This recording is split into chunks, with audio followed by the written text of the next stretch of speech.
Time is a social institution and not a physical reality.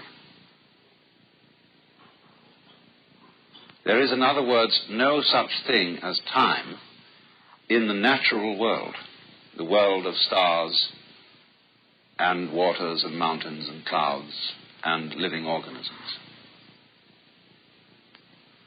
There is such a thing as rhythm. Rhythm of tides, rhythm of biological processes. But time as such is a social institution. In the same way that language is, that number is, that concepts are, and all measurements, inches, meters, lines of latitude and longitude, all those things are social institutions or conventions. The word convention from the Latin convenire, to come together, to agree about something, to hold a convention, and thus, of course, in its deteriorated sense, when we say of something it's purely conventional, that is to say, you needn't take it seriously. Now, of course, are we going to take time seriously? That is the big question. And it depends what you mean. If you don't understand that time is a convention, of course you take it seriously. And you are driven by time. Time is money. Time is of the essence. And we do, don't we, live in a culture, or a complex of cultures in the Western world, where we are literally driven by time. If you read a book like Jules Henry's marvelous work, Culture Against Man, he documents in the most extraordinary way to what an extent this particular culture is driven. So that even the psychologists have altered the old-fashioned word instincts, and now they call them drives. Because there's this feeling, you've got to make that deadline. There's something there you've got to get to. And people feel driven even when, supposing something's going to happen, you've got an appointment coming up. And some people find that in a strange way unsettling.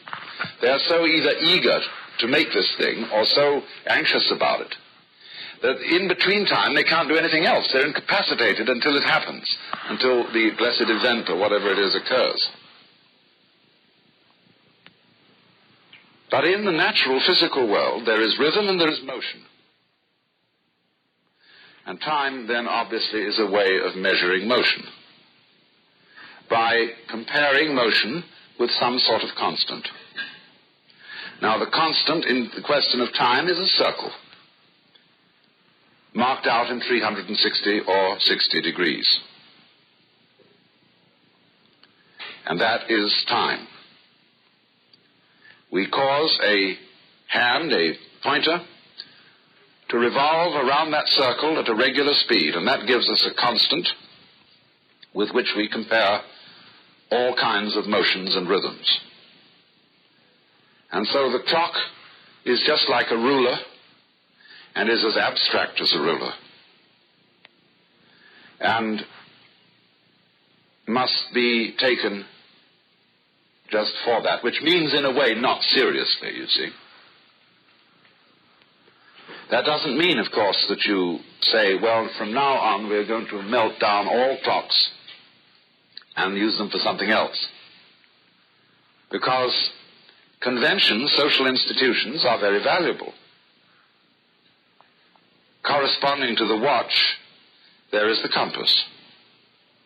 And that also is a circle, divided 4 ways, north, south, east, and west. The Buddhists speak of 10 directions because they have not only the 8 points of the compass, but they add to that above and below. And in their mythology, they have guardian kings whose duty it is to guard the 10 directions. And you see them at the entrances to temples and places like that, all a fearsome aspect. The cosmic traffic cops that fierce and are that firm about it all? Because it is, after all, important that I can meet you at 4 o'clock in the afternoon at the corner of 42nd Street and 5th Avenue. Because if we couldn't make that sort of agreement, that sort of convention, we couldn't convene. And insofar as it is important to us to meet, we require these sorts of compasses and timers in the vast emptiness of the cosmos. But we must recognize that these things are, as it were, written across vast emptiness. The ground of being, as Tillich calls God, has nothing in it where you can stand. You can't catch hold of it. You can't describe it. But you can imagine all sorts of things in it. Indeed, perhaps the whole physical universe is such an imagination. But don't take it for being ultimately real. There are, of course, sort of gradations of reality. One could say the clock, the lines of latitude and longitude, and words and things like that, abstractions, have a rather flimsy kind of reality. Next in order will come, of course, what we call ordinarily the physical world. We say, well, that's material. That matters. And so it has a little harder kind of reality. And most people stop there, and they think there's nothing at a deeper level than that. And that's simply because of the limitations of man's of consciousness, of his conscious attention. Conscious attention is so worked out that it tends to ignore all constants. In other words, when you move from the Middle West and come and live in California, at first when you get here you think, oh, this is a fantastic place, see? It is so beautiful and so lush and so on. And you stay here after a while, and in a few years you start taking the place for granted, because it's a constant stimulation of consciousness. Also, for example, when you're listening to recorded music, there is always a kind of electronic hum. But we screen that out and ignore it. And so it becomes unconscious. Well, so in a similar way, there is what you might call a continuum, a something or other, in which all physical phenomena exist. And you ignore it unless in some way or other you can make it hum. And so various practices like performing yoga exercises or Zen meditations or certain kinds of chemicals can cause your entire sensorium to hum. And this draws your attention to the ground, the background of everything that you're perceiving, which you ordinarily ignore. I think there is going around an entirely new religion called hum. And hum has no organization, no hierarchy, no doctrines, only music and ritual. And just hum. If anybody asks what's it all about, they say, well, come and see. Come and hear. Come and hum. That would be kind of nice to have something like that. I don't know whether it exists or not, but it ought to. But at any rate, the continuum in which everything occurs is, of course, basically what you are. Only because we get absorbed in details, we forget all about it. Deep down, far, far within yourself, you know very well indeed that you are that. And that what we call consciousness and unconsciousness, coming and going, life and death, are changing modalities within this whatever it is we are. And your identities come and go, your forms, your bodies, your this, your that. It's all oscillating like everything oscillates. It wouldn't hum if it didn't. And so, though we are, each one of us, all this cosmos and all this universe, its ground, we don't know it. Because we can't make it an item of knowledge, a particular, and we think the only kind of knowledge there is knowledge of particulars. A logical positivist will argue this to the death. And say, well, because your thing that is common to all makes no difference. It's true. In a mathematical equation, you cancel out as irrelevant terms that are equivalent on both sides of the equation. You remove them as redundant. But you know, these things aren't redundant.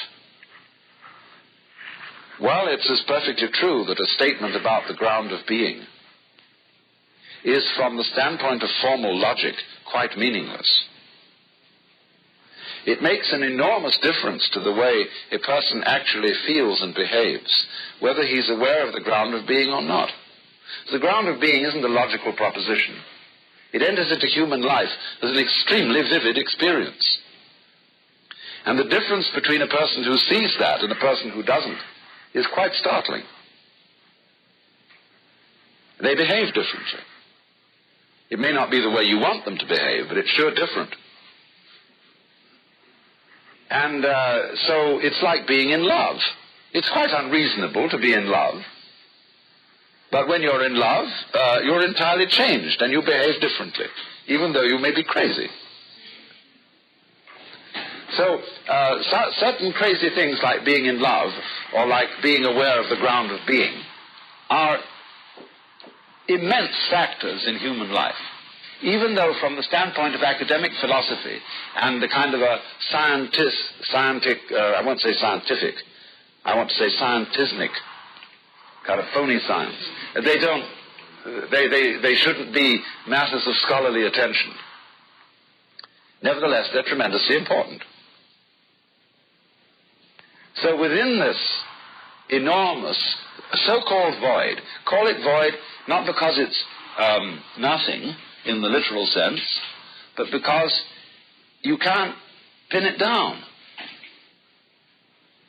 But you can experience it. And when you do experience it, you wonder why the devil you didn't see it all along. Because it was so obvious. Nothing is more obvious than this. So within that void, you see, we set up these two great circles, the time circle and the space circle. And we notch them all the way around, and we use these concepts, which are really in our heads, as constants by which we regulate all sorts of events. Now then, when you lose sight of the conventionality of these things, because you are absorbed in details and have become unconscious of the totality, you begin to invest emotions in them.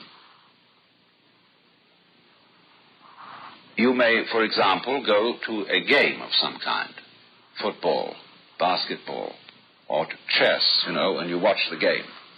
And you know it's only a game. At least that was what you understood when you went in.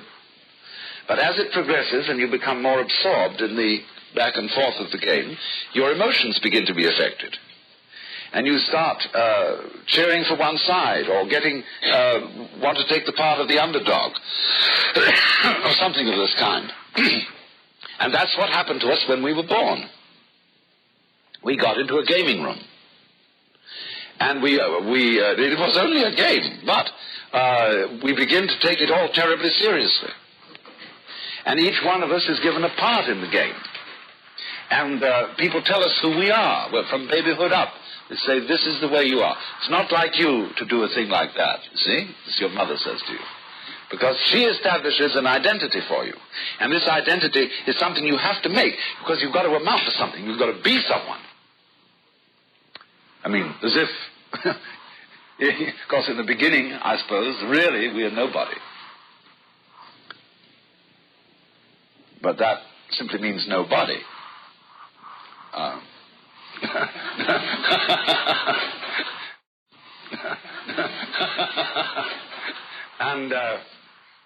But we are persuaded all along, and all through life, we begin to build up this precious identity, which is our part in the game. It's like you're playing black, I'm playing white, or you're diamonds, I'm clubs, or whatever it is, you see. And so we get a tremendous emotional investment in this identity. And its fortunes on a kind of game, like the old-fashioned snakes and ladders, when you land on a certain square and you have to go back and so on. All this absorbs us. And then finally we discover that the props that we've all put together to constitute this identity are wearing out. And we're not able to keep up this identity. And gradually we get old, and we begin to fail. And then there's all this thought that, well, it's too bad, it's all over. And because we've got bamboozled into thinking that what was really going on. So, one of the greatest hoaxes in this whole thing is the future. I don't know why I should be giving a whole series of seminars on the future, but it's important to understand thoroughly the nature of hoaxes. Now, when in talking in this sort of way, don't take me too seriously. In all my writing and lecturing, I exaggerate. Because if I don't exaggerate, no one will listen. Because all philosophers who take a moderate tone of voice and say on the one hand this and on the other hand that, and after all we should realize that all points of view should be taken into consideration, one reveres them for their calmness and their fair-mindedness. But when you listen to it all, have they stimulated you? Have they given you a new idea? No. Therefore, to teach in any way philosophy, you have to make outrageous statements. But with the warning to your listeners that you're only doing this for effect, to get a point across, to provoke thought. Because my position as a philosopher is not a verbal position. My position as a philosopher is experiential, and not existential, experiential. That is to say, the experience of the ground. And I will take any side, weave all kinds of patterns, but the whole point of doing that is by showing you how various opinions cancel each other out. You can come to the no opinion, to the ground, underneath, and experience that, which is as good, if not better, than falling in love. So, but it's important then, you see, to understand that to some extent, you see, this is a hoax. That we believe that the future is what we're responsible for and what we're supposed to live for. And that we say of a thing which we don't think is any good, it has no future. Now, when you contrast that, which is absolute common sense to most people living in the Western world, it's the future we've got to work for. Contrast that with the Indian, Hindu, Buddhist idea of time, wherein which they feel that in the course of time, everything falls apart. And that therefore, there is nothing to be hoped for from the future. Now, they would say to us, isn't that obvious to you? Because after all, don't you see that all organisms, all entities whatsoever, fall apart in the end? Some go fast, some go slow. What do you mean, the future? Individuals all fall apart, eventually whole species fall apart. Something else comes true. But for each thing that you can consider as an entity, as an individual, as a species, its future is death.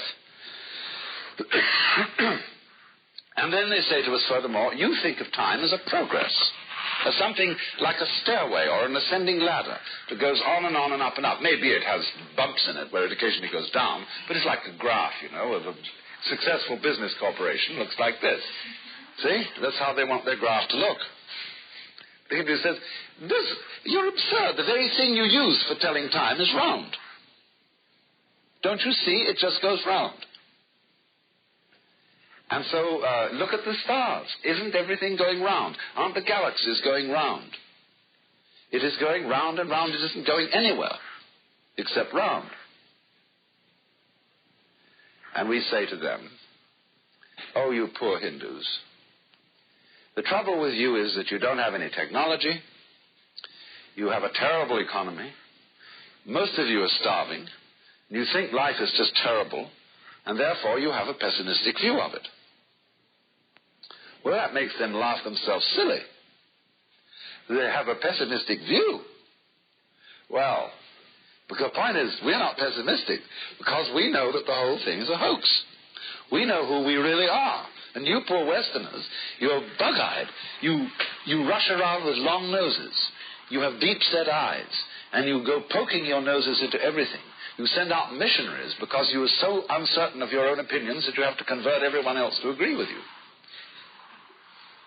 And you're quite mad. But you live for the future. And poor suckers. All you do, of course, by living for the future is you create a great deal of trouble. Because you think you're involved in a process called history. Now here comes the nub of a very important matter. History. I've had the most amusing discussions with Orientals. And they have really no sense of history at all.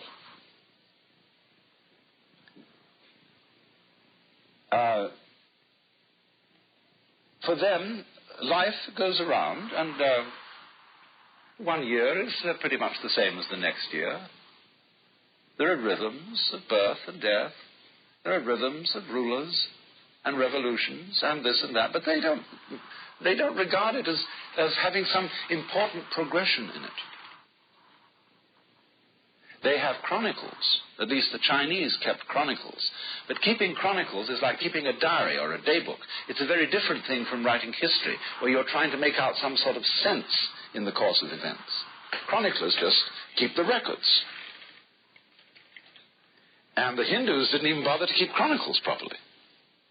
So it's practically impossible to establish the date of a document from India, unless it was quite recent. Because every time they re-recited it or recopied it, they'd update the names. Because the king in it was an archetypal king. And every king is an example of the archetypal king about whom the story is told. All these Hindu scriptures are like our fairy tales. Once upon a time. Who knows when? 1,000,000 years ago? 20 years ago? It's all the same. Because the course of events and the rhythm is cyclic. So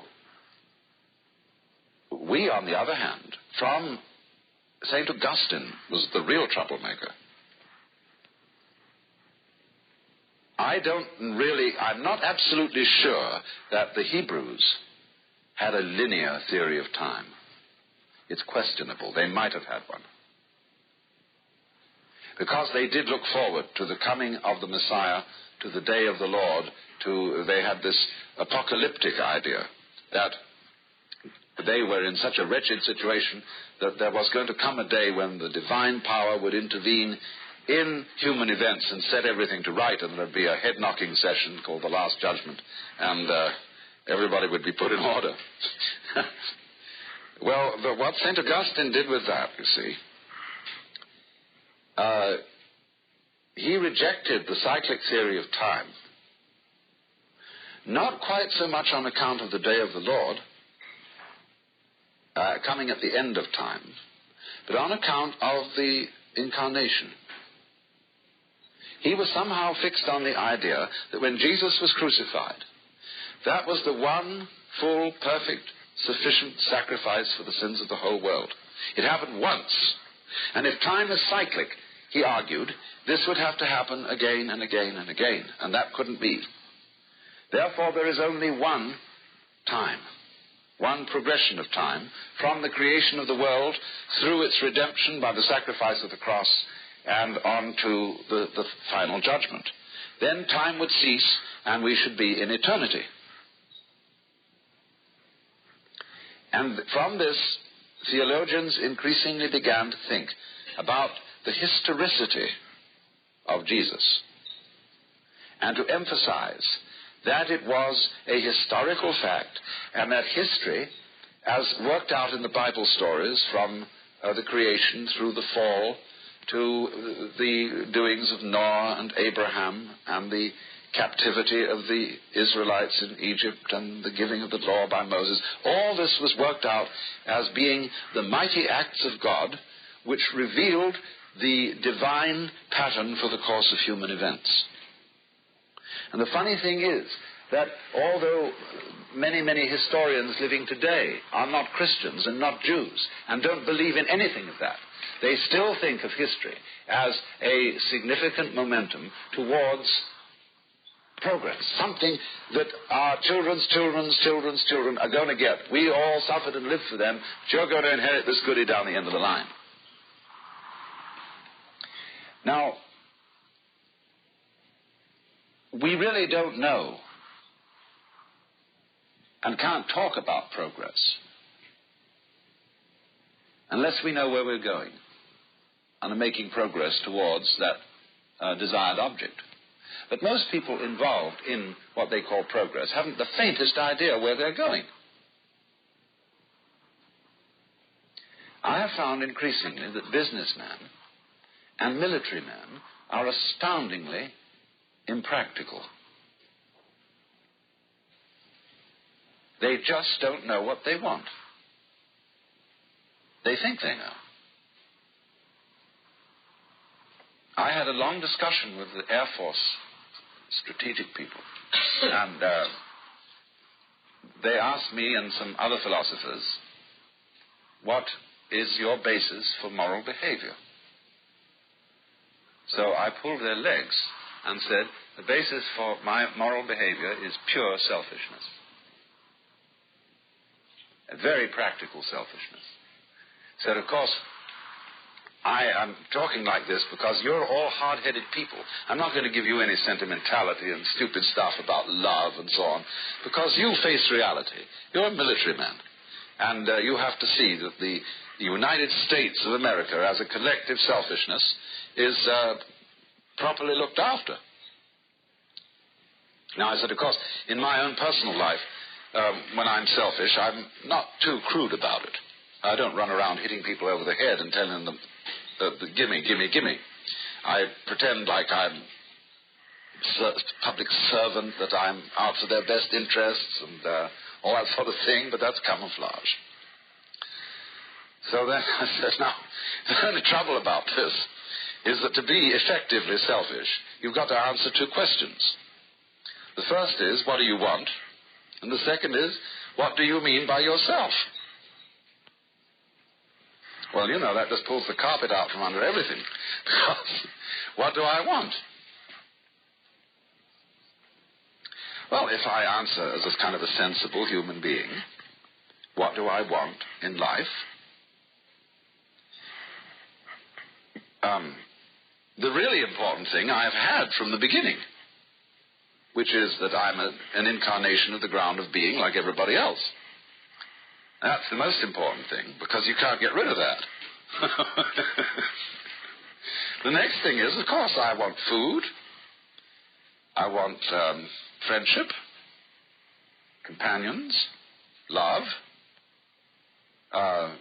and general singing and dancing and so on. And these are more or less attainable material realities. But then I look at my very wealthy friends who ought to be able to have all these things, especially those who are extremely active in business, and I realize they don't have them. They're the most miserable people.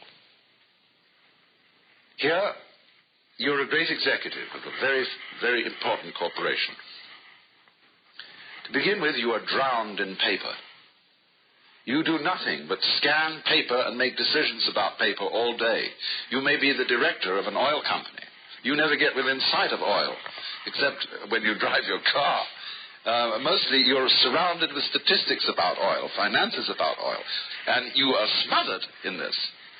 And you have to spend almost all day in a wretched office building in a place like New York. You dress like a funeral director. I've had lunch at the board of directors of a very important oil company that shall be nameless. And it's like eating in a college cafeteria. The food was it was good food. It was extremely ordinary. But you would expect these great millionaires to be having caviar and glorious fish in aspic and wines and beautiful waitresses serving them and to be lounging at tables like Romans. No, sir. And then, if you've read an article in Look this week by Marshall McLuhan and George Leonard on sex, the future of sex, fantastic, brings up some information that what they call the narrow gauge specialized male, that is the sort of guy who gets out there and sells, and he mustn't have any feelings, because that would be unmanly to have any feelings, except he can have a kind of a gruff, but so many of these men are like that. And it says that role-playing of that kind of male gives you ulcers and all kinds of complaints, and is more deadly than facing the bullets in Vietnam. And they all die before their wives, because they are engaged in the pursuit of a completely fatuous goal. This fatuous goal is the future, and it is symbolized above all by money. They make lots of it, and having much more than they can even think about. And they have no idea what to do with it, except make more, except invest it in bigger and bigger units of something. And while they are harassed about that, and they're wondering about the antitrust boys, the Internal Revenue, their competitors, and all these ghouls who are involved in the game, they lie awake nights. They can't go home and throw the whole thing off. They have to get completely boozed. That's one way out. Or tranquilized, which is another way out. Or something or other, in order to take it. And they call themselves realists. You see, they're utterly unrelated to the physical universe. This is partly, of course, because of the education they've received. You see, if you go to an ordinary school, such as we've had since the early 19th century,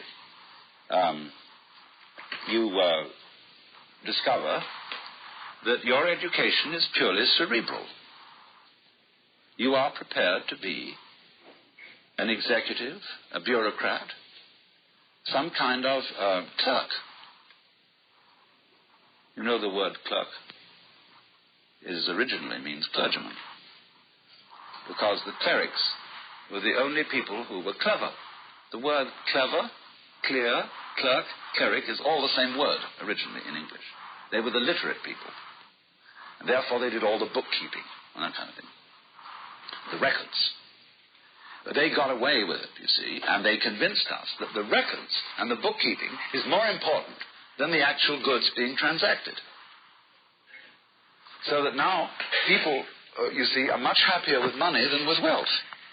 Or think they are. Try to persuade themselves that they are. But they bought a lemon.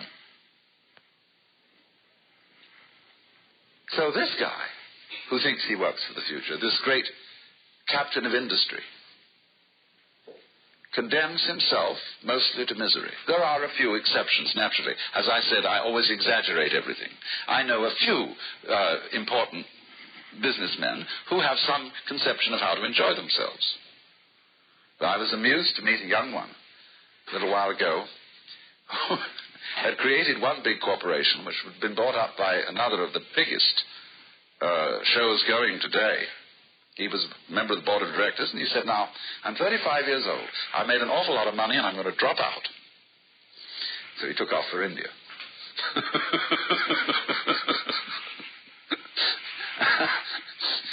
Well, then let's go and look. We've had a little look at business.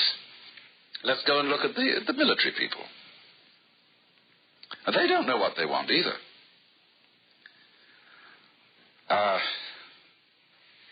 First of all, they invented a weapon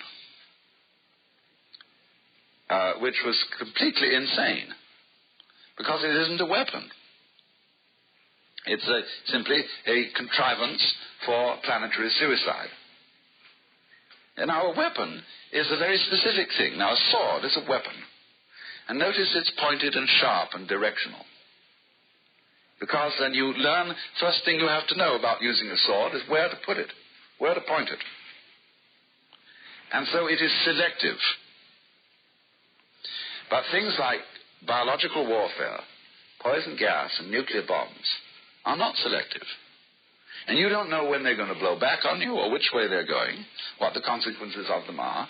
The only thing you can do with them is you can pile them up and start lighting matches in the powder magazine. This is a very dangerous game that people might play with each other. Well, we're both sitting in a powder magazine, and I dare you to drop that thing, or, we'll blow ourselves both up if you don't do what I want. Now, this isn't strategy, it's madness. Beyond that, they don't have any objective. It would be understandable if we were going to Vietnam because of all those gorgeous little Oriental girls. We were going to capture the whole lot and bring them back here. But we're not. We are out to destroy something called communism. And nobody really can figure out what it is. Because if Russia is a communist country, all it is a one great big corporate business. It's one corporation instead of a cluster of corporations.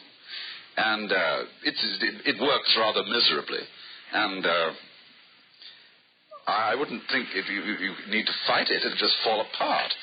Because it's so boring.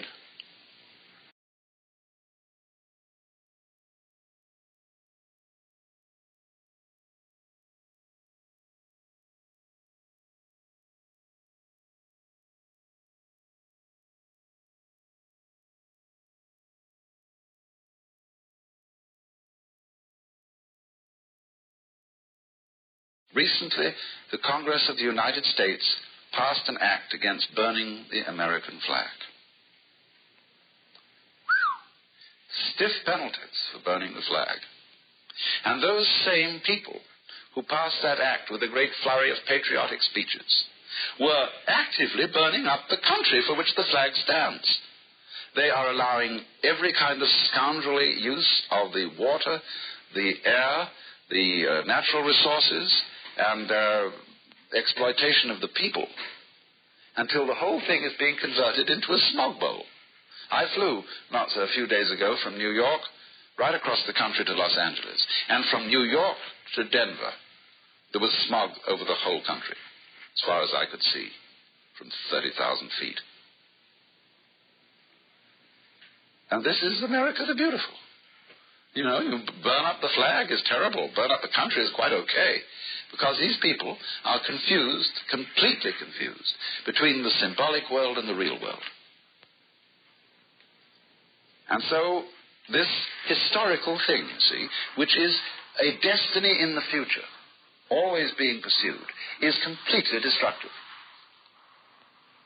Because technology, clocks, instruments, measurements are fine for people who know how to use them, people who know what they want. But for people who don't know what they want, and who think that the clock is the thing, that's what you need. I mean, the Russians are insane about this. The moment they move into a place with their army that has some kind of technical civilization, they capture all the wristwatches in sight, and they cover themselves with wristwatches like bracelets. Because they're time crazy too. But those things are very wonderful for people who, as I say, know how to use them. Because you can make significant plans for the future if, and only if, you are alive today and now, and know how to live now, and know what to do with now. But if you don't, you see, you never will. Because the only time to start living is immediately. Do it. I mean, why wait around for something to happen? Let's live it up now. Let's have a ball, you see? But we don't. Because we think that if we have it now, we won't have it tomorrow. But if you're always saving up to have it tomorrow, you never have it at all.